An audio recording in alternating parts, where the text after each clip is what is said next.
Olá, eu me chamo Gustavo Arildo e essa é a demonstração do trabalho da tarefa 2 da disciplina de modelagem e construção de aplicações 3D. Agora eu vou demonstrar o jogo da velha seguindo cada requisito que foi pedido no trabalho.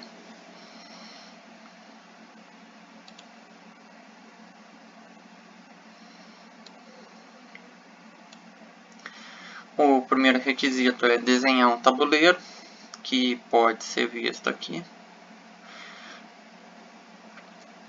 O segundo requisito é a posição da jogada de um jogador deve ser definida através do clique do mouse. Aqui eu vou demonstrar todas as posições do tabuleiro.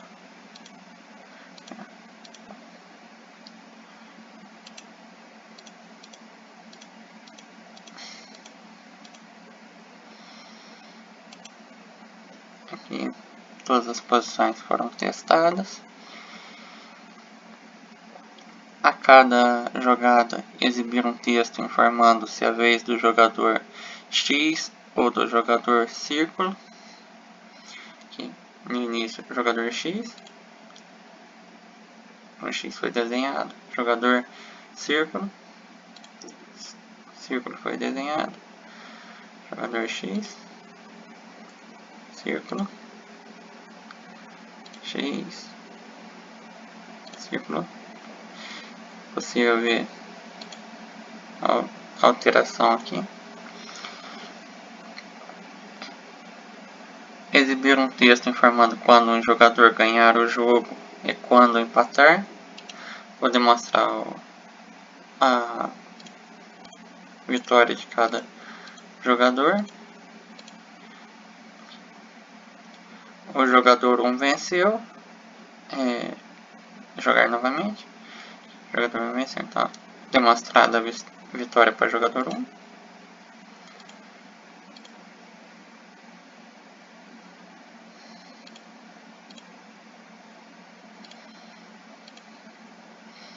Aqui.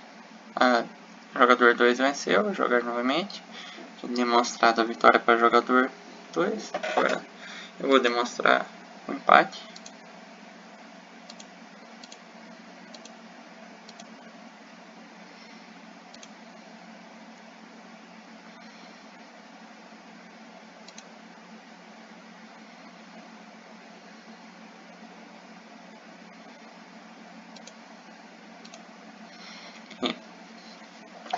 Jogadores empataram. Jogar novamente. Então, o requisito 4, a funcionalidade 4, ela está aqui. Exibir o nome do desenvolvedor da aplicação em algum lugar da tela. Aqui, Gustavo Arildo Félix. Assim que o jogo terminar, questionar o usuário se ele deseja reiniciar o jogo. Aqui a pergunta se jogar novamente. Eu reiniciei o jogo. Eu jogo mais uma vez. Pergunta. Aqui, sempre pergunta ao terminar o jogo. Ele me questiona se eu quero reiniciar o jogo. E aqui está visível, está escrito: pressione o botão direito do mouse para reiniciar a qualquer momento. Então, a qualquer etapa da partida, eu posso reiniciar apenas pressionando o botão direito do mouse. Então, isso conclui as 6 funcionalidades. Agora, assim como é pedido na atividade, eu fiz a demonstração do funcionamento do programa durante a execução. Agora eu vou explicar um pouco sobre o código-fonte.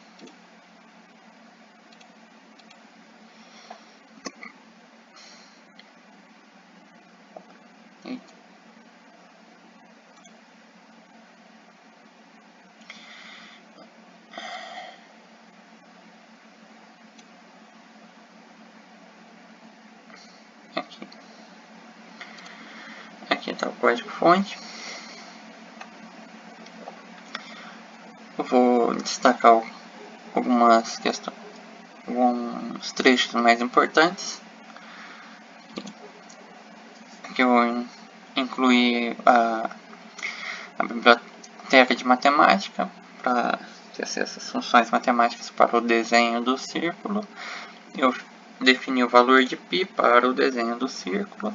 Eu tenho essa variável inteira i, que eu também estou usando para o desenho do círculo. Esse é o meu vetor com 9 posições que eu uso para definir os estados de cada posição do tabuleiro, sendo que se um local ele estiver com o valor 0, quer dizer que aquela posição do tabuleiro não foi preenchida. Se estiver foi preenchida com um X, se estiver com 2, foi preenchida com um círculo. Aqui eu tenho essa variável inteira vez, que vai definir qual que é a vez de qual jogador vai ser a vez. Define a vez do jogador atual. Aqui eu tenho essa variável empate, que ela vai ser acionada quando os jogadores empatarem. Se o valor dela é 1, é porque empatou. Lógica parecida a essa variável venceu, que ela inicia com 0, porque no início ninguém ganhou. E se ela atingir o valor de 1, é porque o jogador 1 venceu. Se ela for 2, é porque o jogador 2 venceu. Se o tabuleiro inteiro foi preenchido e venceu continua com o valor 0, então é um empate. Aqui eu tenho variáveis de ponto flutuante para definição de cores aleatórias dos pequenos quadrados que demonstram a posição do clique do mouse, e também os valores de x e y para poder capturar os valores do ponto que está sendo clicado com o mouse. Aqui eu tenho a função responsável por desenhar os textos. Aqui eu tenho a função do clique do mouse e uma condição para quando o botão esquerdo for clicado. Aqui eu defino as cores aleatórias e também a posição de x e y capturadas do clique do mouse, e também a essa soma aqui para não pegar essa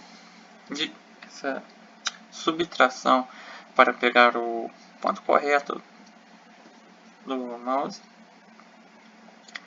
Aqui eu tenho essas duas variáveis inteiras que elas vão guardar os valores totais somados de todas as posições do vetor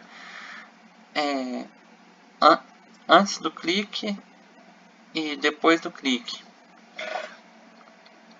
Eu uso elas para só serem válidos para trocar a vez do jogador cliques dentro do tabuleiro em locais que não foram preenchidos. eu tenho... Porque se houve um clique fora do tabuleiro, os valores dentro dele não foram alterados. Então, a soma dos valores dentro do vetor antes do clique e depois do clique não vão ser alterados. Então, não tem por que trocar a vez do jogador. Se houve um clique tanto do jogador 1, que alterou um valor do vetor para 1, ou do jogador 2, que alterou o valor para 2, então houve um acréscimo no valor total da soma de todas as posições do vetor. Logo então, eu posso trocar a vez do jogador, porque houve uma jogada válida. Aqui eu vou pegar esses valores que eu comentei. Aqui eu já começo o mapeamento do clique do mouse. Mas primeiramente, só pode haver cliques válidos dentro do jogo se ninguém venceu. Se ninguém venceu, o jogo pode continuar. Então aqui eu tenho as coordenadas e aqui eu tenho as condições. Se, por exemplo, a posição do vetor responsável pela posição 1, se o valor de posição 1 no tabuleiro, porém aqui dentro do vetor 0. Se o valor que estiver ali for 0, quer dizer que ele não foi preenchido nem com X, nem com círculo. Logo, pode ocorrer essa jogada. Se a variável vez for igual a 1, então esse vetor ele vai ser atribuído a ele o valor 1. Se não, o valor 2, já que é um jogo com 2 jogadores. Então só existem essas possibilidades. Aqui é a mesma lógica, só que para outras posições e outras coordenadas.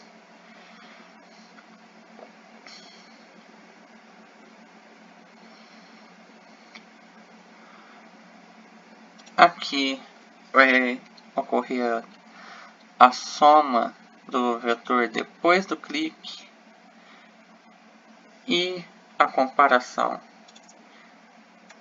da soma do vetor depois do clique e antes do clique. Se depois do clique o valor ele está maior, isso quer dizer que houve uma jogada válida, então a vez pode ser alterada. Se a vez for 1, a vez ela tem um acréscimo e vira 2. Se não, isso quer dizer que ela está em 2, então subtrai-se 1 e eu tenho a vez do jogador 1 novamente. Aqui tem uma pequena explicação do vetor. E isso aqui é mais ilustrativo, já que a visualização é como se fosse uma matriz, porém é um vetor, mas que eu estou usando como se fosse uma matriz. Aqui as posições, tá?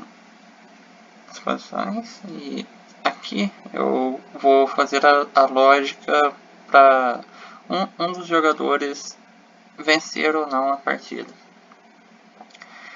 Aqui tem 8 condições possíveis de vitória, que seria se o jogador conseguisse o mesmo símbolo aqui, ou aqui, ou aqui, com essas 3 posições uma após a outra, ou aqui, aqui, ou aqui, ou também nas diagonais. Aqui eu tenho os ifs para fazer os testes da condição. para o jogador 1, no caso. Aqui todos os testes estão aqui. E a mesma lógica para o jogador 2. Testando os valores que estão em cada ponto do vetor. Somente entre os 3 valores distintos para suas posições específicas cumprirem as condições de vitória, então aquele jogador venceu. Se for o jogador 1, venceu, é atribuído o valor 1. Se for o jogador 2, venceu, atribuído o valor 2. Após a verificação de vitória, temos a verificação de empate, que só pode ocorrer após a verificação de vitória, porque para a partida de jogo da velha empatar, ninguém pode ter ganhado. Aqui eu começo com essa variável no valor 3, já que o jogador 1 ele vai atribuir o valor 1 aos espaços do vetor e o jogador 2 vai atribuir o valor 2. Então eu escolhi o 3 porque eu já sei que ele vai ser maior que outros valores possíveis. E aqui eu vou fazer uma varredura, buscando o menor valor que eu possa encontrar nesse vetor. E eu vou atribuir esse valor a essa variável, se maior que 0, tabuleiro cheio. E o próprio nome dela já diz qual a sua função. Se eu encontrar um valor 2 em alguma posição do tabuleiro, o novo valor dessa variável vai ser 2. Se eu encontrar um valor 1, o novo valor vai ser 1. Se eu andei o tabuleiro inteiro e o maior valor que eu tiver encontrado for 1, por exemplo, quer dizer que o tabuleiro está completamente preenchido. Então se o tabuleiro está preenchido e ninguém ganhou, isso é um empate. Porém, se eu passei pelo tabuleiro inteiro e eu encontrei um valor 0, quer dizer que existem espaços vazios e o jogo pode continuar.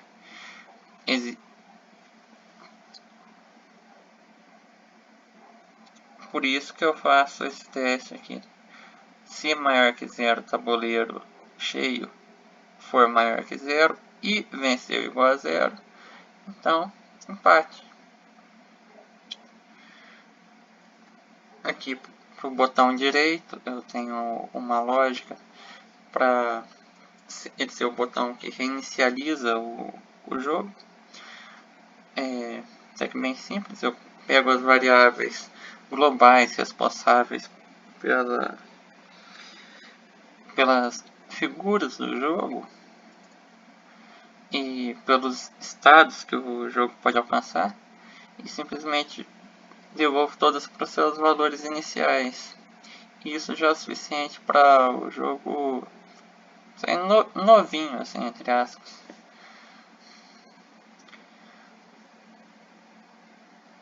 Aqui eu começo a entrar na parte gráfica. Aqui eu tenho o código responsável pela escrita dos textos, por exemplo, no título, que é o jogo da velha, o nome do desenvolvedor.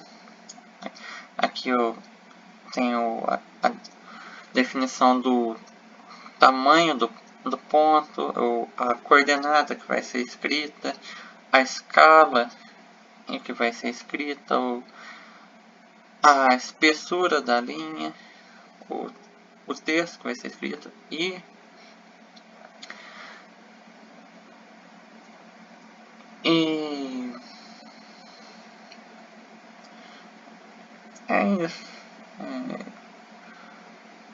o texto de reinício.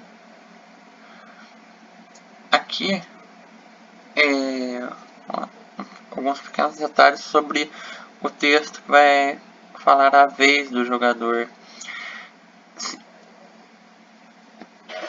Já que vai ser redesenhado diversas vezes, se eu não tiver como apagar o texto anterior, um vai acabar ficando por cima do outro. Então o que eu faço? Eu desenho o texto anterior ao do atual com a mesma cor do plano de fundo, o que vai meio que apagar o texto anterior e fazer só exibir o atual. Por isso eu apago vez do jogador 2 e escrevo vez do jogador 1. O mesmo se aplica ao inverso. Eu apago o jogador 1, escrevo o jogador 2. Aqui eu faço as verificações. Se a variável venceu for igual a 1, ele vai escrever o texto jogador 1 venceu. Se for igual a 2, ele vai escrever jogador 2 venceu. Se for empate, jogadores empataram. Aqui eu tenho o código responsáveis pelas linhas do jogo.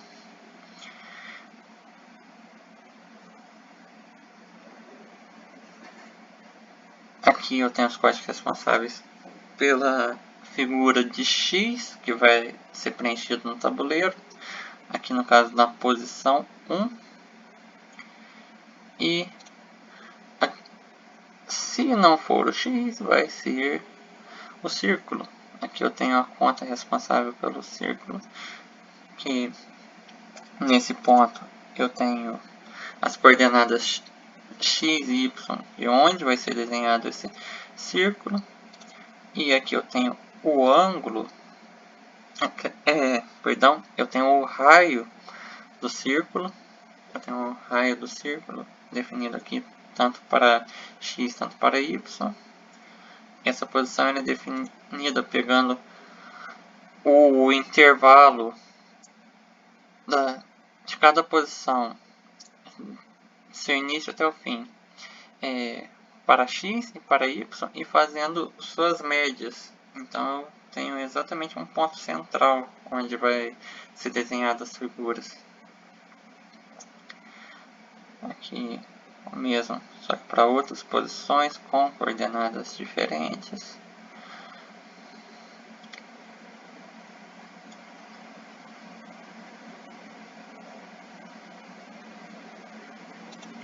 Aqui eu cheguei a pensar que eu teria que apagar daquela mesma forma que a lógica do texto dos jogadores, mas não foi necessário.